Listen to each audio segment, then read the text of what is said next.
sea exploración física general. No es segmentaria.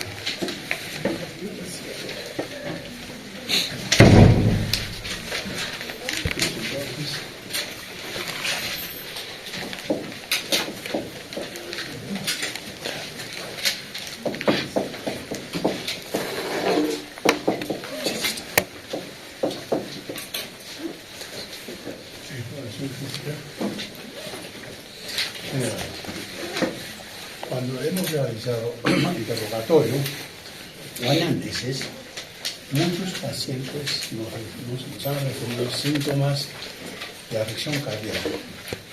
Pero en la exploración física o examen físico que vamos a hacer, pueden ser completamente normales, no encontramos nada.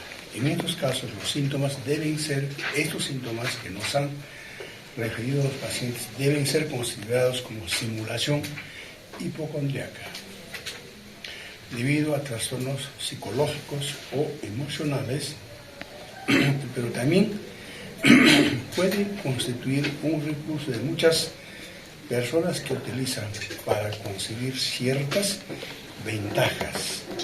¿Cuáles son las ciertas ventajas que quieren ellos? Compensaciones en el trabajo, o pedir permiso, o jubilaciones antes del tiempo, etc. Hablando de los hipocondríacos, hay muchos hipocondríacos en la cocina, se van a encontrar. Es decir, me duele esto, tal cosa, y casi desmayado, me palpita el corazón, pero no encuentras nada. Entonces, ellos esperan que le digas si tienes, si eso tienes, no es el mejor médico.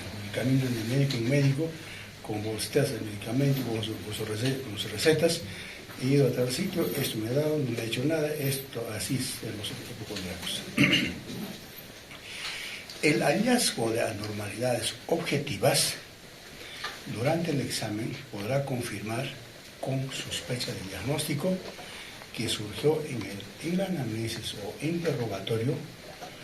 También nos permiten recoger una serie de signos valiosos dependientes de las alteraciones del sistema cardiovascular, ¿no? Entonces, pero ahora para nosotros lo más importante es ver su fases. Tenemos al paciente a nuestro lado, ¿no es cierto? Fases. En las fases, ¿qué observamos más que todo en la parte de la cardiología o cardiovascular? Algunas enfermedades cardíacas pueden adquirir características particulares. Ejemplo, estenosis mitral. ¿No? Es frecuente esta estenosis mitral, ¿no? Estenosis mitral. Aquí está la válvula mitral, entonces hay una estenosis. Secuelas de fiebre reumática que vamos a hablar, ¿no? Entonces, estos pacientes con estenosis mitral tienen sus fases características, digamos, cianosis a nivel de los pómulos, el resto puede estar, digamos, algo de palidez, etc. O también fases de Ayerza, cardíacos negros, los poliglúlicos, ¿cierto? También tienen eso esto. También fases pálidas, aquellos que tienen endocarditis bacteriana subaguda, entonces nosotros ya estamos viéndolo por ahí. Y otros pacientes encontramos solamente en ortopnea, ya sea en el hospital, ya sea en su domicilio, entonces están sentados, utilizan 3, 4 almohadas. Pues estos sujetos que presentan una lisis por la insuficiencia cardíaca izquierda, entonces toman esta posición. Y cuando se ponen de cúbito horizontal, prácticamente están disnecos, por retorno venoso, hasta pueden llegar a edema pulmonar, hemos dicho. Marcha del paciente, 4. 3, marcha. Entonces, marcha del paciente. Digamos, si entra a tu consultorio, ¿cómo es su marcha de este paciente cardíaco, la cuestión? Marcha del paciente con insuficiencia cardíaca. Por lo general, su marcha es lenta, ¿no es cierto? Lenta, que dan pasos pequeños.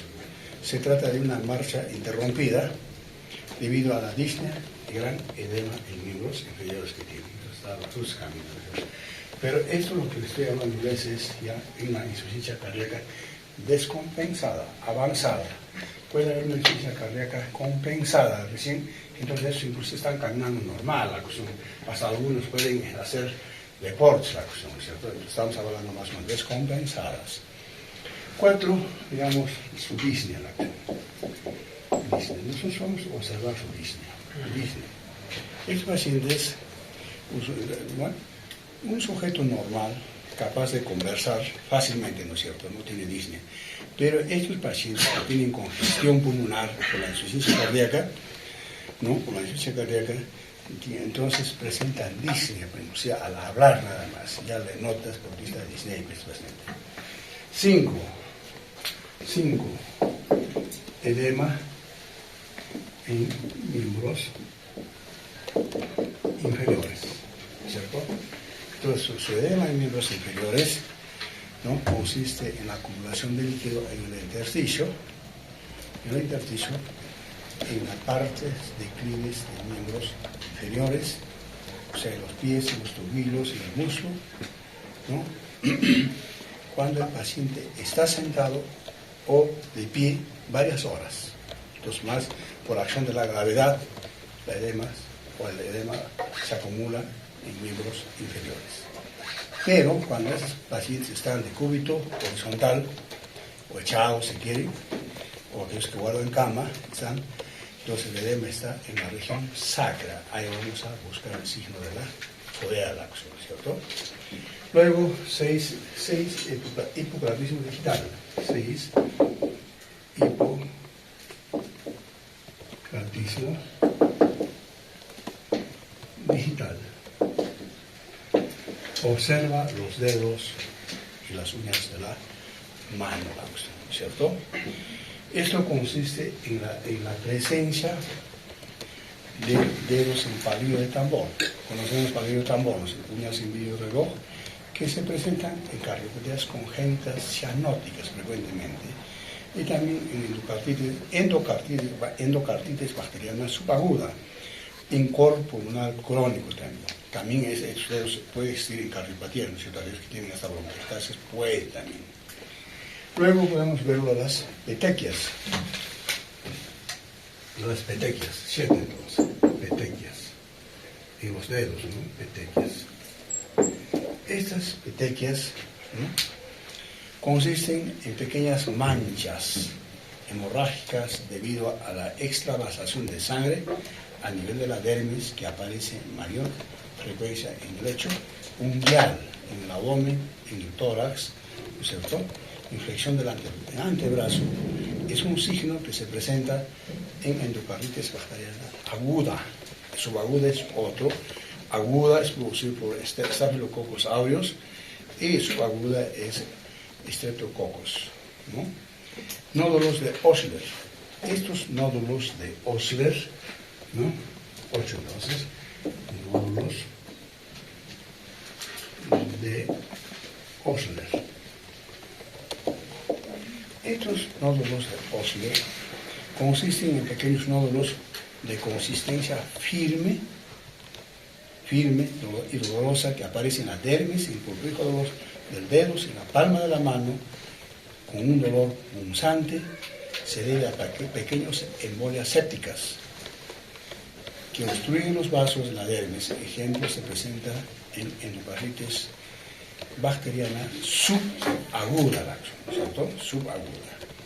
También podemos ver palidez a nivel de la piel. Palidez a nivel de la piel.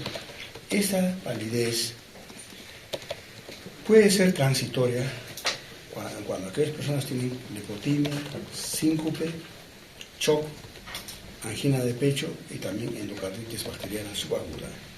Cianosis es la coloración azulada de la piel, sobre todo en el pulpículo de los dedos, aquí en los labios, ¿no es cierto? En los lóbulos de la oreja, lengua. Su descubrimiento siempre denota insaturación arterial o éstasis venosa. Ambos trastornos propios son afecciones cardíacas o cardiovasculares. Luego, la poliglobulia. La poliglobulia es característico de las personas que viven a grandes alturas. Nosotros estamos aquí a grandes alturas. También pueden manifestarse o las rubicundez generalmente cianóticas. ¿A qué se debe esto? Aquí para nosotros es hipoxia crónica de la altura. Vivimos lamentablemente en una hipoxia crónica de la altura que nos hemos adaptado. Pero cuando nos desadaptamos a esa altura o vamos a perder nuestra aclimatación, ¿qué va a ocurrir? ¿Qué ocurre? A nivel renal estimula la producción de hormona eritropoetina, normalmente, ¿no es cierto? Entonces, pero aquí, en la altura, ocasiona aumento o incremento de glóbulos rojos. Entonces, esa es la coleglobulia, que puede llegar a impedir el flujo de oxígeno, también ocasiona trombosis, ojo, ese es el problema, trombosis. También da lugar a una vasoconstricción de la arteria pulmonar. Si hay vasoconstricción de la arteria pulmonar, a la larga hace hipertensión de la arteria pulmonar, ¿no? Y conduce a un cor pulmonar crónico. Entonces aquí muchos tienen, entonces, por vivir aquí, su corazón pulmonar crónico. El signo llamativo al observar a esas personas es aspecto pletórico. En casos avanzados producen cianosis, se muestran estos sujetos con una coloración rojo-violácea. Pero a estos sujetos que están así, ¿no? Tienen un cuadro clínico, la cuestión, como tienen coleglobulia, su disnea, su cianosis, todo, la cuestión, su fatiga, la cuestión, la somnolencia, los síntomas que tienen, duermen hasta parado, día y noche, todo eso, ¿no? Pero si lo mandamos o bajamos a nivel del mar a estos pacientes por un mes o más días o más meses, ¿no? Nuevamente, bueno, mejora la cuestión ahí. Hasta su color ha cambiado. Digamos, si mandamos con 23 de hemoglobina, regresan aquí con 17, 16, la cuestión ya ha cambiado de color, todo más blanquito, todo la cuestión. Inclusive los síntomas que tenía han mejorado totalmente. Pero nuevamente regresa aquí, está más de un mes o más, nuevamente reaparece su patología al ascender a la altura. Entonces, ese es el problema que hay aquí con nuestros pacientes. No será 100%, son personas susceptibles, pero hay un buen porcentaje, unos 60-70% de las personas que viven aquí en la altura de la zona. No son nativos propios, o sea, pueden ser, digamos, que uno ha venido por motivos de comercio, uno de Lima, de la costa aquí, también la cuestión, igual. Los nativos también igual lo hacen la cuestión. Entonces, ese es el problema, que aquí en el clima que tenemos, entonces la coleglobulia lleva a un cor pulmonar crónico. Luego el último signo que podemos decir, enflaquecimiento marcado, en los pacientes cardíacos, ¿no? Enflaquecimiento marcado. Pacientes presentan pérdida de masas musculares y otros signos de desnutrición generalmente están asociados a edemas en zonas declives o anasarca con distensión abdominal por ascites, tienen ictericia, diaforesis, estado confusional. Se caracteriza por la insuficiencia cardíaca severa e invalidante la oxígeno. Es lo que tiene. ¿Eso? Entonces, ese es el pacientes que tienen. Luego, no tienen papel. Está. Luego, rápido nomás, hablaremos de lo que es presión arterial y hipertensión arterial. Bueno, presión arterial. Presión arterial es la fuerza que ejerce la sangre sobre la pared arterial, que depende de la contracción ventricular. Esa contracción ventricular está relacionada con débito cardíaco, contracción ventricular con sístole, y la resistencia vascular periférica, la viscosidad y el volumen sanguíneo. La determinación de la presión arterial continúa siendo una de las más importantes, ojo, medidas prácticas a nivel de la medicina. Es un indicador de la salud de una persona. Inclusive si no tienes la cuestión, o digamos, no sabes si estás tomando la presión, está normal, quiere decir que tu paciente está bien. Algunas veces puede estar chocado, probablemente con una hipotensión arterial está chocado, la cuestión será una sepsis, o por la hemorragia, ha perdido, se ha chocado, un choque polémico, no sé. O algunos pueden estar, digamos, con unas presiones altísimas, crisis hipertensiva puede estar haciendo, asociado con su edema pulmonar o accidente cerebrovascular, una insuficiencia renal, no sé. Todo. Al iniciar la exploración física, primero que solemos es determinar la presión arterial. El estudio de la presión arterial es un acto médico básico que debe ser realizado en toda consulta médica de cualquier especialidad. Hay médicos que no lo hacen, digamos, un oftalmólogo no le importa, un otorrino no le importa, un psiquiatra no le importa, pero no es así. Entonces, prueba tienes que tomar. O otros dicen, ¿no? Hasta los internos aquí en un ciudad dicen, no han tomado signos vitales, ¿cómo voy a examinar? Él tiene que tomar. Yo no me confío, así que tenga mi enfermera, la acción, no, yo quiero tomar, y punto, ¿cómo está? Muchas veces han salido del hospital de Sotrón, me han dado alta y he estado, ni siquiera no he estado por una hipertensión arterial, por otra enfermedad, pero no me han dicho nada. Yo vengo aquí particularmente, te encuentras con una hipertensión arterial. Te traer la receta y eso no te han dicho, no, eso no me han dicho nada, no me han dicho nada de la presión, me han dicho otras cosas. Entonces, tienes que tomar la presión. Por otro lado, presión arterial anormalmente puede estar baja, un signo clínico de shock, ¿no? Es una emergencia médica, ¿no es cierto? O bien la hipertensión arterial es un factor de riesgo mayor para la enfermedad cardíaca, ¿no? Enfermedades coronarias. ¿Qué hace hipertensión arterial y las arterias coronarias? Acelera ateroesclerosis. De esa manera lleva a angina de pecho, lleva al infarto de miocardio. Y también accidente cerebrovascular. Es uno de los causantes, ya sea ACV isquémico o ACV hemorrágico, y también lleva a una insuficiencia renal crónica, y esos pacientes llegan a hacer su diálisis, hemodiálisis, para sobrevivir la cuestión. Tampoco eso no es curativo, ¿no? Las toxinas sacan hoy día, pasado mañana, en ese plan, o bien estos pacientes necesitan, digamos, trasplante renal. No encuentran, viven así. ¿Ya? La presión arterial sistólica es el mayor valor obtenido durante la contracción ventricular, sístole ventricular, mientras la presión arterial diastólica es el menor valor obtenido observado durante sístole o diástole ventricular o relajación ventricular, ¿no? Factores determinantes de la presión arterial. ¿Quiénes determinan la presión arterial? Factores determinantes de la presión arterial.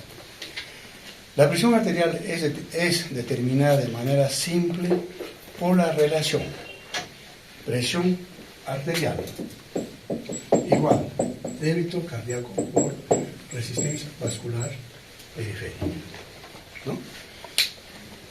¿Listo? Ahora, el débito cardíaco y la resistencia vascular periférica, y también aquí podemos considerar la elasticidad de la pared de los grandes vasos, la aorta, ¿ya? Bueno, ustedes, digamos, tienen esa aorta, la acción es, digamos, el elástico, pero con el tiempo ya se pone dura por la aterosclerosis, ¿no? Entonces, aquí hay aumento de la presión arterial. Entonces, hablando del débito cardíaco, es el resultado del volumen sistólico multiplicado por la frecuencia cardíaca, que puede ser expreso de la siguiente manera: débito cardíaco igual volumen sistólico por frecuencia cardíaca, ¿no? Por frecuencia cardíaca. Una persona en reposo, ¿no? En condiciones normales, el débito cardíaco alcanza aproximadamente 5 a 6 litros por minuto. Ese débito cardíaco está representado directamente por la capacidad contráctil del miocardio en una unidad de tiempo. Entonces, esta es su definición. Pero puede haber variaciones de débito cardíaco, son muy grandes. Durante el ejercicio muscular, ¿no?, o esfuerzo físico, puede llegar a 30 litros por minuto, ya no 5 a 6. El débito cardíaco está relacionado directamente con la capacidad contráctil del miocardio y el retorno venoso, influenciado por un modo apreciable presión sistólica. O sea, cuando hago ejercicio, entonces aumenta mi presión sistólica. Esto implica por el ejercicio físico y también por las grandes emociones. ¿Listo? Lo contrario ocurre en afecciones del miocardio, una miocardiopatía dilatada, como quieran. Existe una disminución de capacidad contráctil del miocardio, se verifica caída de presión sistólica y disminución de volumen sistólico. Hablando de la resistencia vascular periférica, ¿qué hace? Está representado por la vasoconstricción de la red arteriolar, siendo el factor más importante prácticamente en el mantenimiento y la regulación de la presión arterial diastólica. Esta resistencia vascular periférica depende de los receptores alfa vasoconstricción y también puede hacer por las angiotensinas, catecolaminas, etc. Y la necesidad de la pared de los grandes vasos, la aorta, ¿no? La aorta hablaremos aquí. La rigidez de las arterias, principalmente la aorta, que ocurre en personas ancianas por arteriosclerosis. Ejemplo, entonces, aumenta presión arterial sistólica, elevación, ¿no? Puede estar, digamos, 160 por 80, la diastólica está normal, ¿no es cierto? Y la volemia es la cuestión, la volemia. ¿Qué pasa con la volemia? La volemia, el volumen de sangre intravascular, ¿no?, interfiere de manera directa y significativa los niveles de presión sistólica y diastólica. Cuando hay hemorragias masivas, hay hipotensión arterial, disminución de la presión arterial y también la deshidratación. Pero cuando hay, digamos, la hipervolemia, como en el caso de glomerulonefritis aguda, pues hay hipertensión arterial. También la viscosidad sanguínea, aquí como en nuestro medio la cuestión somos poliglúricos, digamos, viscosidad sanguínea. La influencia de este factor es relativamente pequeña. Participa tanto en la determinación de la presión arterial sistólica y diastólica, elevan. Entonces, todo paciente poliglúrico es hipertenso, o por lo menos tiene hipertensión arterial leve o moderada la cuestión, ¿no es cierto? Pero también cuando hay, digamos, fiebre, ¿no?, o pérdidas sanguíneas, puede disminuir la presión arterial. Componentes de la presión arterial. ¿Quiénes componentes? Perdón. Algo, si me puedes. Algo. Bien.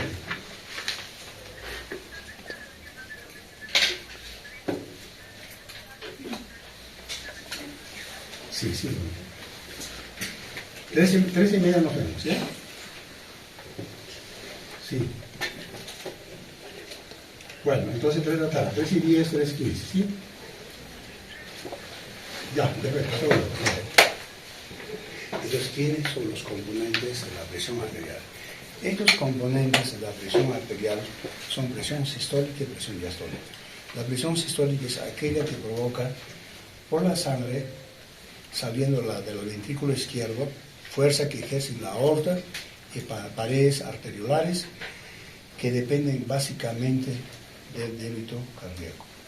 Presión arterial diastólica es la presión ejercida por la sangre sobre la pared arterial, ¿no?, pared arterial, y la fase diastólica depende primordialmente de la resistencia vascular periférica. Ojo, son preguntas del examen.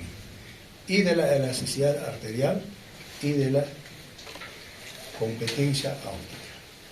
Hablamos también de presión diferencial o presión de pulso. Tiene su importancia.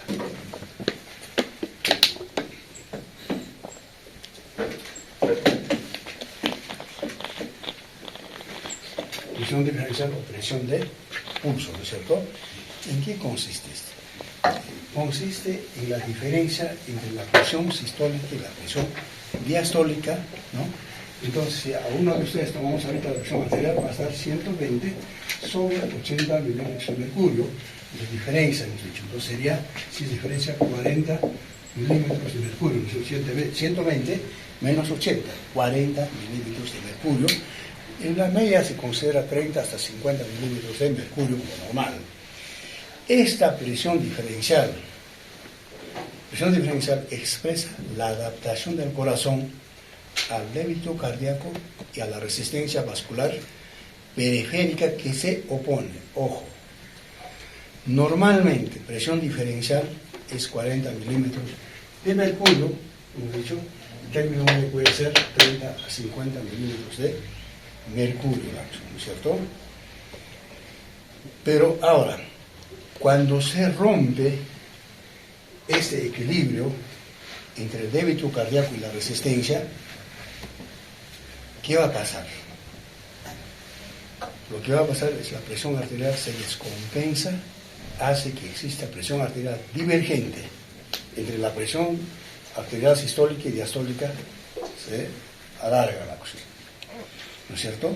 O bien en su efecto, la presión arterial también puede ser convergente, tratan de juntarse entre la presión sistólica y la diastólica. Presión arterial divergente, ¿qué es presión arterial divergente? Es cuando la presión diferencial es mayor de 40, puede estar 60 o 70. Ojo. ¿En qué caso encontramos esto? En la insuficiencia aórtica, persistencia del conducto arterial, o sea, ductos en cardiopatía congénita, bloqueo auriculoventricular total, los bloqueos encontramos, fístula arteriovenosa, pacientes con hipertiroidismo, también otra pregunta al examen, aterosclerosis de las grandes arterias, anemia, fiebre. Entonces, en esos pacientes entonces hay presión arterial divergente, encontraremos, digamos, 120 sobre 40 la cuestión. Presión diferencial, ¿cuánto? 80, ¿cierto? Y luego también presión arterial convergente, cuando la presión diferencial es menor de 30, están juntándose. Ejemplo, encontramos en una insuficiencia cardíaca, miocardiopatía, estenosis mitral, estenosis aórtica, etc. En eso nos encontramos. Lo que hablábamos ayer, presión arterial media. ¿Qué es la tiene importancia? Presión arterial media. ¿Ya? Presión arterial media. Representa presión promedio en el sistema arterial durante sístole y diástole ventricular. Es un indicador, ojo, de perfusión tisular, es la palabra. Presión arterial media corresponde a la suma de presión sistólica y la presión diastólica dividido entre 2. Lo que hemos dicho, digamos, ahorita estamos hablando de presión arterial 120 más 80, la sistólica y diastólica igual, entonces 200.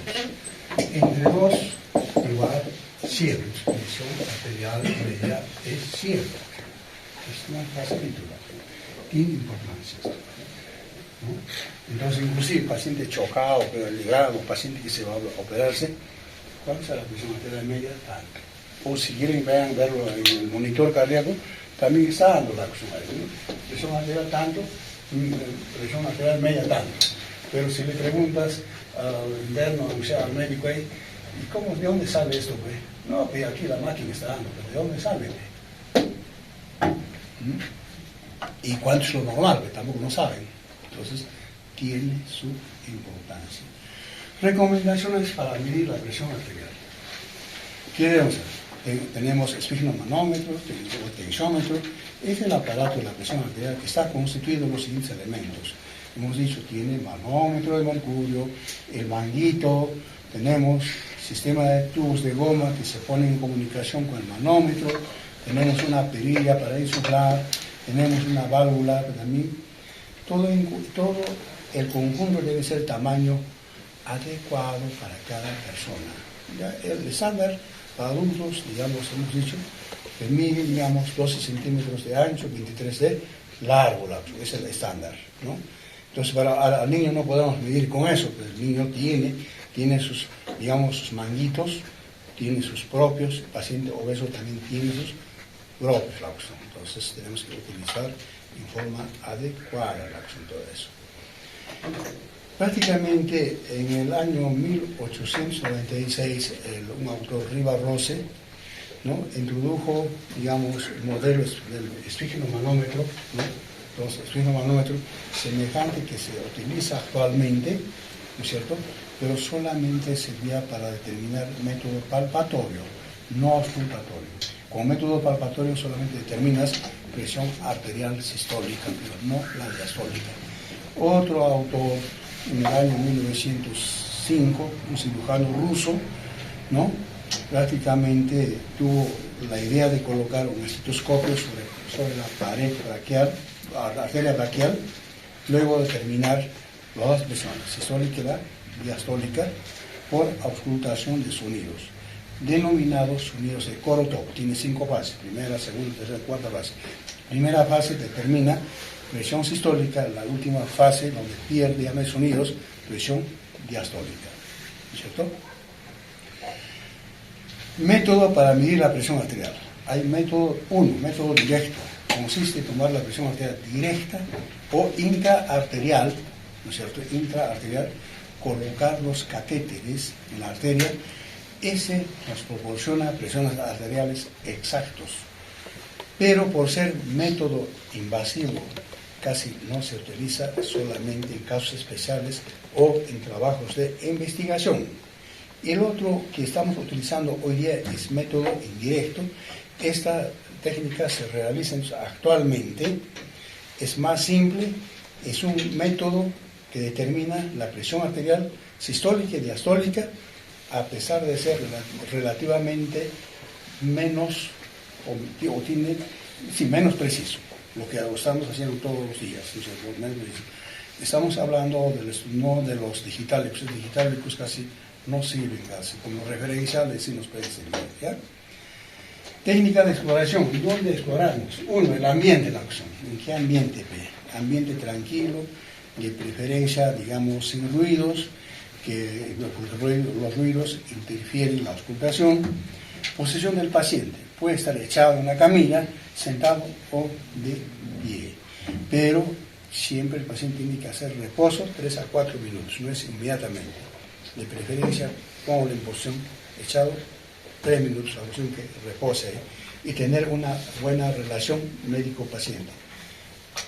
Si no hay esa buena relación, la posición también altera la relación de presión arterial, ¿no es cierto? Realizamos de la siguiente manera la toma de esta presión arterial. Entonces, paciente en decúbito dorsal, reposo mínimo 3 minutos, tomar la presión arterial en ambas extremidades, derecho e izquierdo, la presión estamos tomando primera vez. Tomarla también puede ser sentado de pie si hay alteraciones en posición de decúbito.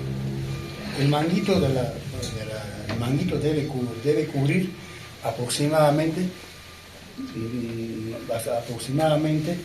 2/3 de la longitud del brazo, ¿no?, queda bien ajustado el borde inferior, unos 2-3 veces por encima del pliegue del codo, ¿cierto? Y además de eso, eso debe estar a nivel del corazón, este brazo, no puede estar así, te va a dar falso o falso. Inclusive cuando tomamos presión arterial en posición de pie, aquellos que tienen presión arterial, digamos, con presión arterial postural, hipotensión postural, tomamos en esta posición. Entonces, por lo menos que se pare 3 minutos la posición, después en esta posición. No puede estar ahí, ¿no? Eso es lo correcto. Técnica de la medición de la presión arterial. Método palpatorio. Cumplimos todo lo que hemos dicho, ¿no es cierto? Los anteriores, palpamos el pulso radial, ¿no? Pulso radial con la mano izquierda durante todo el procedimiento. Insufle la perilla de la goma del manómetro, bueno, que suba por encima de 10 o 15 milímetros de mercurio, ¿no? Eleve la presión del manómetro a unos 20 milímetros de mercurio. Y abra cuidadosamente la válvula de la perilla, de la perilla de la aguja, y luego descenderlo, ¿no? Descenderlo entonces donde aparece el primer ruido, toc, entonces corresponde a la presión sistólica. ¿Ya? Estamos en palpatorio. En auscultatorio ya utilizamos, ¿no?, el tensiómetro, entonces, pero le colocamos el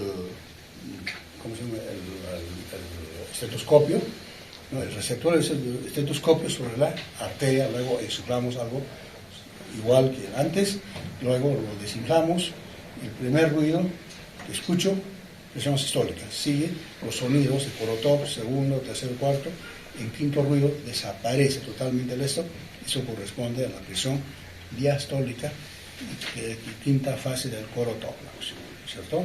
Eso. Entonces, es bueno acostumbrarse a tomar la presión arterial al comenzar el examen físico al paciente. Al terminar, repítalo la cuestión, ya no va a ser igual. El que vale es el último, repítalo, ¿no es cierto? El procedimiento al concluir la segunda o tercera. Sin lugar a dudas, es fidedigno, esta es la última, ¿no? Es el que vale más. Siempre al comenzar ¿por qué? Al comenzar el examen, la primera toma, el paciente está más tensa, no los conoce, está nerviosa, está, digamos, tiene cierta vergüenza, hasta desconfianza, sobre todo cuando se trata de la primera consulta. Y peor aún, además que hemos hecho desvestir, ¿no es cierto? Entonces, además, entonces su presión está alterada. También podemos, después de la presión arterial en miembros inferiores. ¿Cuándo utilizamos presión arterial en miembros inferiores? No se mide rutinariamente, pero en casos especiales sí podemos hacer, cuando hay la presión arterial, digamos, la presión arterial en miembros inferiores está disminuido, en casos de la coartación de la aorta. O sea, el paciente tiene que ser de punto ventral. Entonces podemos tomar en el muslo, en la pierna. Si es en el muslo, ¿qué arterias son estas? ¿Ah? ¿Qué arterias son?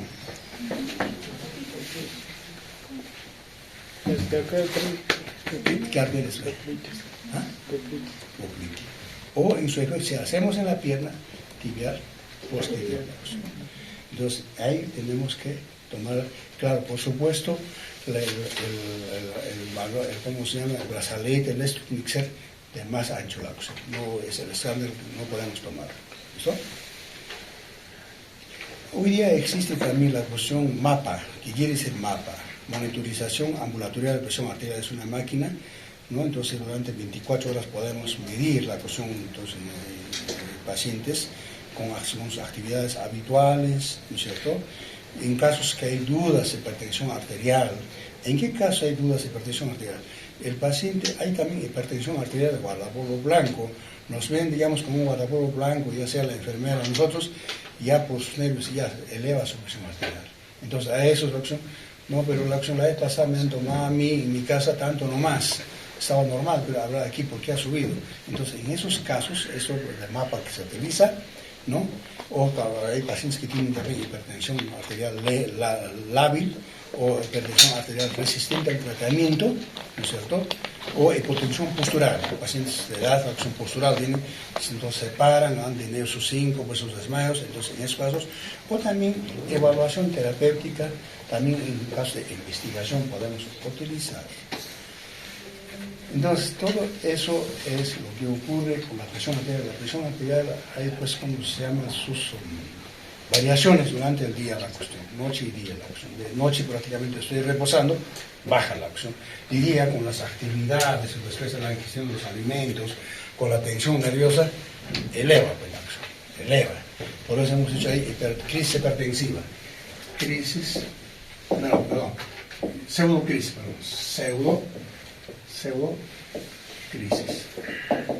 pseudocrisis hipertensiva. Entonces, ¿en qué caso? Ahorita ustedes tienen presión arterial normal, ¿ya? O que pueden entrar uno de ellos en una crisis nerviosa por X razones, por una mala noticia, o pueden tener algún dolor intenso, ya sea por una fractura, presión arterial sube. Entonces, si es por dolor, analgésicos nada más, por si ha regulado la cuestión de aliviar el dolor. ¿Ya?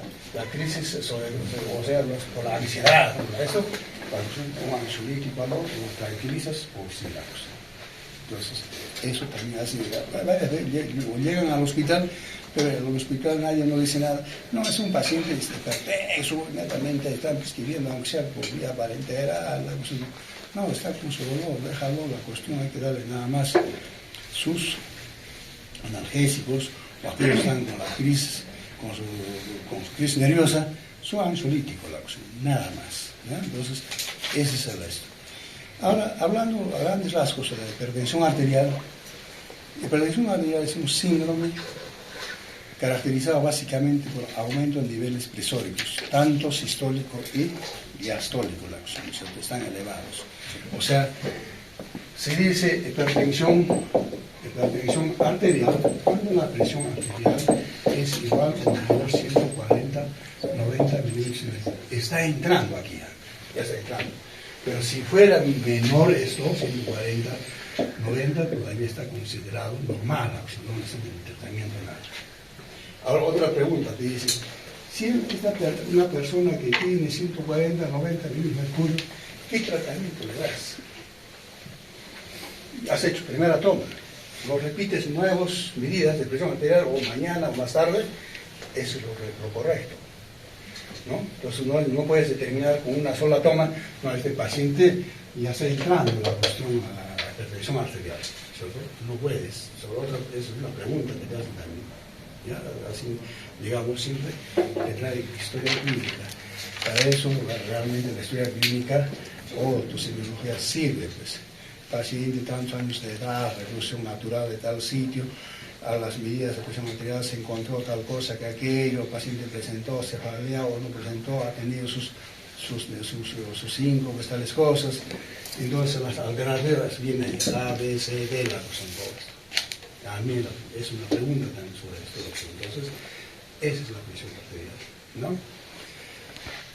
Pero ahora la cuestión, hemos dicho, hipertensión arterial complica con el corazón, al nivel de las coronarias, entonces acelera aterosclerosis, obstrucción de las arterias coronarias, y ahí viene angina de pecho, angina inestable, infarto de miocardio, etc. Y también a nivel del corazón, primeramente hace hipertrofia en el ventículo izquierdo, esa hipertrofia, si continúa el paciente con su presión alta, la cuestión entonces ya hace una insuficiencia cardíaca izquierda, posteriormente hipertensión de la arteria pulmonar, insuficiencia cardíaca congestiva, la cuestión aparece edema, disnea, toda la cuestión, ¿cierto? Y por la aterosclerosis, te infartó, o bien también hemos hablado de aterosclerosis, entonces enfermedad de los miembros inferiores, arterias de los miembros inferiores, entonces claudicación intermitente, todas esas cosas pueden venir, ¿no es cierto? Entonces aquí se habla también, digamos, de presión arterial ideal. ¿Cuál es? Menor de 120, ideal. Ideal. Menor de 120 la sistólica, menor de 80 la diastólica. Eso es lo ideal, la cuestión de esa presión, ¿no? Ahora hay presión arterial normal, menor de 130, menor de 80. ¿Listo? Hipertensión arterial, digamos, limítrofe. Está hacia el limítrofe, consideran hacia 139 más por 85 la acción. Hay hipertensión arterial leve o estadio 1, ¿no? Hay hipertensión arterial moderada o estadio 2, hipertensión arterial ya severa o estadio 3 la acción, entonces ya presiones muy altas la acción, ¿cierto? Ahora después lo clasifican estas presiones arteriales, hipertensión arterial en clasificación etiológica, llaman, ¿no? Etiológica. Clasificación etiológica, entonces hablan de la hipertensión arterial esencial o primaria, cuando se llama primaria, o idiopática. Idiopática quiere decir no se sabe la causa. Idiopática es 90, o dicen otros hasta 95%, que no se sabe la causa. No se sabe la causa. Dentro de hecho, como no se sabe la causa, o sea, su etiología es desconocida o idiopática, en ella están implicados múltiples factores, cuáles son genéticos, ambientales, o sea, ahí está la herencia, el estrés, ingestión de sal, obesidad, vida sedentaria, bebidas alcohólicas, tabaco, ¿no? Todo eso, o algunas personas que podemos tener, digamos, algunas hormonas, demás, todo, entonces es el esto. Entonces ahora, esta hipertensión arterial, hemos dicho, su factor de riesgo mayor es aterosclerosis, que favorece y acelera la formación de placas ateromatosas, ¿no? Y es posible ruptura y la formación de trombos plaquetarios que impiden el flujo sanguíneo. Entonces, ese es esto. ¿Ya? Entonces, aquí participan varios factores, hay los factores de riesgo. Mientras, hipertensión arterial secundaria, tenemos 1, 2, hipertensión arterial secundaria. ¿Secundaria a qué? Secundaria a qué? Consideran solamente 10%, algunos dicen hasta 5%.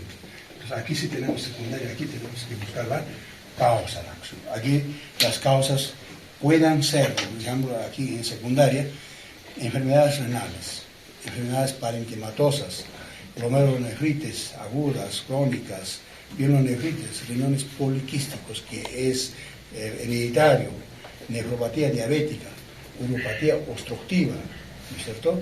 O estenosis de las arterias renales también. Y causas endócrinas, la acromegalia también está ahí, hipotiroidismo, hipertiroidismo, ¿no? Entonces también está tumores de las células, la cuestión todo, el Cushing, hipoaldosteronismo primario, la cuestión, todos estos están viendo como secundario. Ese secundario uno tiene que buscar y se puede curar. Si tengo, digamos, feocromocitoma, tumor en la médula suprarrenal, tengo que detectar la opción con, digamos, con los exámenes auxiliares y se puede operar, ¿cierto? Se puede operar de esa manera, mejoro la presión arterial, he mejorado toda la acción inclusive. Entonces también el estrés pre o post quirúrgico también puede la acción. Y además, hablando del estrés, dice que hay personas que vivimos, no es un estrés momentáneo, pero ahorita la cuestión que puedo tener un estrés, hay descarga de mis catecolaminas, de vasoconstricción, ¿no es cierto? Ya estoy muy tranquilizado, pero si vivo con un estrés, algo permanente, por motivo de trabajo, corro aquí, corro allá, tengo problemas aquí, allá, entonces prácticamente hay vasoconstricción, ya que pasa mucho tiempo, entonces ya la cuestión, ahí se ha puesto en vasoconstricción y aumento del volumen y la musculatura de la arteria, ya la cuestión se instaló hipertensión arterial. Ese es otro eso también hay. Y también ustedes saben muy bien por el uso de los fármacos, la cuestión en sexo femenino, anticonceptivos orales, corticoides, antiinflamatorios no esteroides, o sea, los AINES también, descongestionantes nasales, puede ser momentáneamente, puede subirme, uso de las anfetaminas, la cocaína, la cuestión, ¿no es cierto? Todo eso, las bebidas alcohólicas puede subir. Entonces, las manifestaciones clínicas de hipertensión arterial, muchos de ellos son asintomáticos, no presentan, están con unas presiones altas, pero algunas personas sí pueden presentar cefalea occipital en la madrugada, inestabilidad en la marcha, cuando cambian el cuerpo a un lado a otro lado, puede la cuestión, y también puede hacer la irritabilidad, manifestaciones oculares, escotomas, visión borrosa, ¿no es cierto?, vértigos, etcétera, que nos presentan.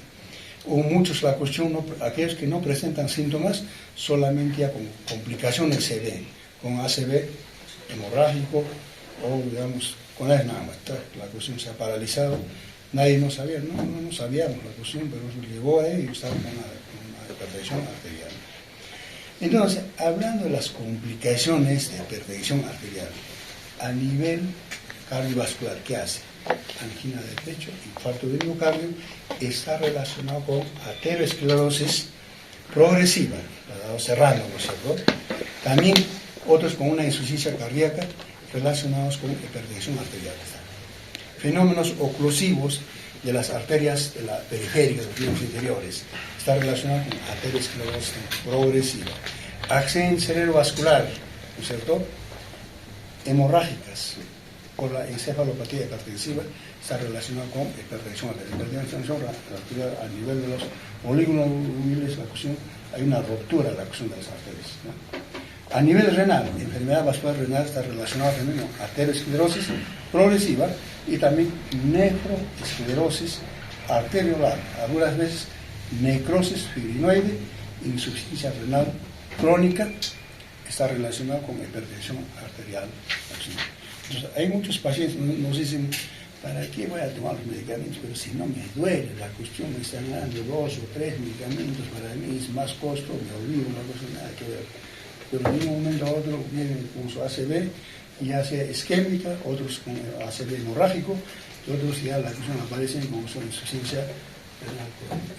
Entonces, y eso inclusive hasta gente que tiene su nivel cultural, ¿eh? La cuestión yo he tenido, digamos, un ingeniero de minas, escuchando la cuestión, pero me dijeron que tenía presión alta, pero yo no siento nada, hace 3 años me dijeron, ya lo dije, estaba con presión altísima, he tenido sus exámenes complementarios, una insuficiencia renal, su urea, creatinina, elevadísima la cuestión.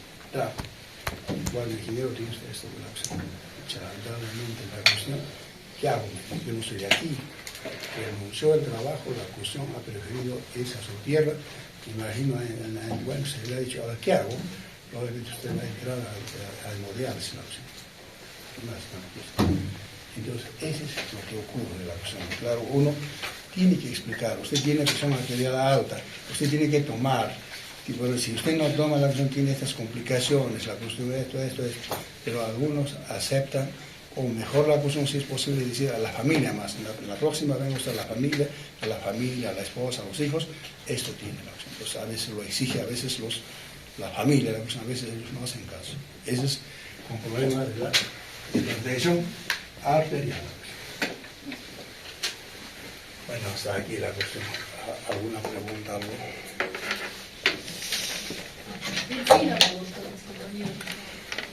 Ay, no me he entregado, lo voy a traer. Sí. No me preguntas nada. Aquí hay muertes bastante, ¿eh? No van a pensar que es esto. Hay muertes bastante. Llega una insuficiencia cardíaca, arritmias cardíacas, infartos, ACV, todo la cuestión. Por esa razón dicen, digamos, una persona que tenga